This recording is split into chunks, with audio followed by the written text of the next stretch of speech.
We will take a cross-sectional view by changing this and then pulling this back towards the surface superficially. Now, what we'll be able to see as we dissect down from the surface through the different layers of the tissue, we can see the appearance of various structures.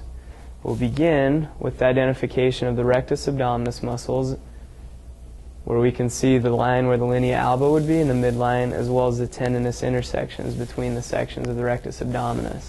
Laterally, we can see the semilunar line where the abdominal oblique muscles would insert. Laterally, we can see the semilunar line, which would be the attachment point for the abdominal obliques laterally.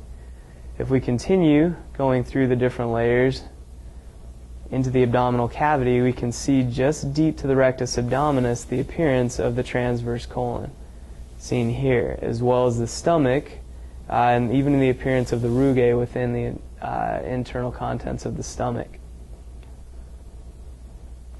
The transverse colon we can see connecting here at the hepatic flexure, as well as laterally at the splenic flexure, to the ascending and descending colons respectively.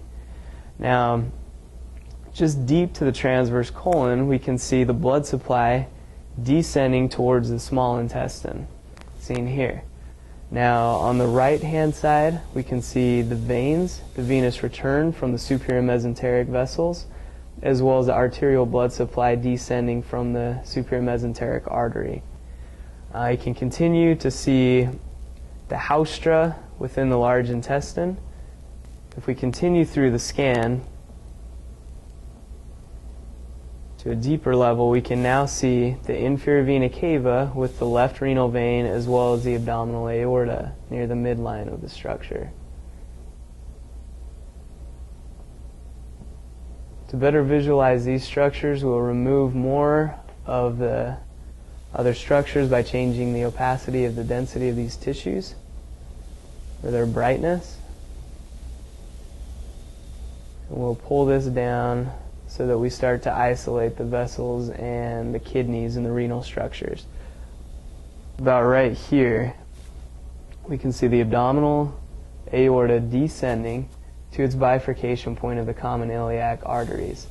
Additionally, we can see the inferior vena cava, which would be formed by the common iliac veins, which would be draining from the pelvic cavities as well as the thigh and the lower limb.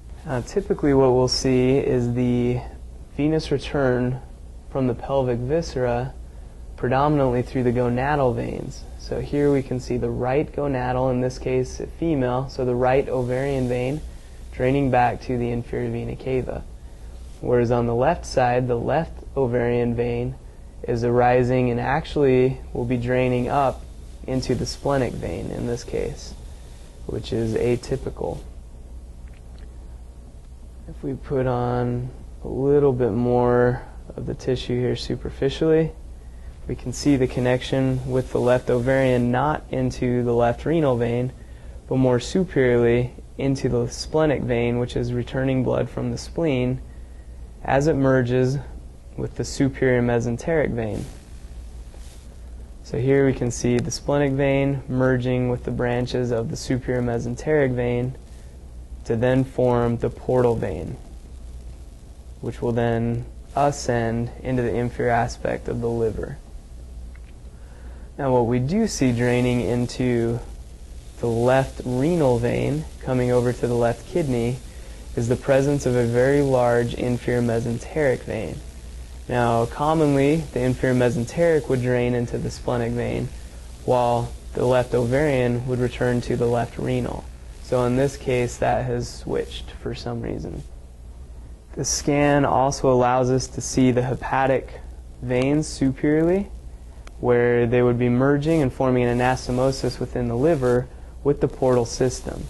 So this would be an example of the portal caval anastomoses, where the portal system would be draining from the intestines and the viscera within the abdominal and pelvic cavities, and the inferior vena cava would be returning blood predominantly from the limbs as well as the posterior abdominal wall and the kidneys.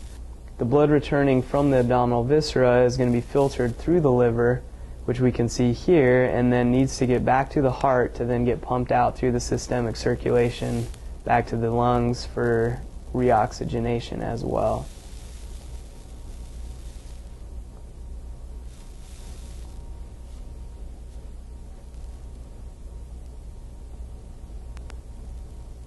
This scan also allows us an excellent view of the kidneys posteriorly and their position relative to the liver, where we can see the right kidney would be located more inferior due to the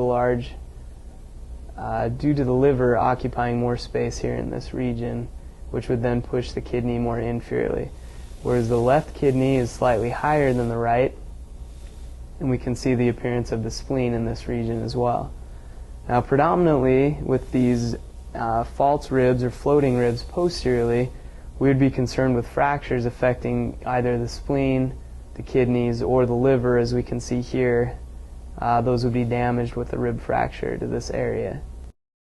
This scan also affords us an excellent view of the hilum of the kidney, which we can see the renal arteries and veins entering and exiting through this opening. Now, the hilum is essentially just the doorway or the entrance point from the abdominal cavity into the kidney, and this would be surrounded by fat filling up the renal sinus, which would be inside of there. Whereas the renal pelvis would be the funneling system from the kidneys back to the ureter to then descend towards the bladder.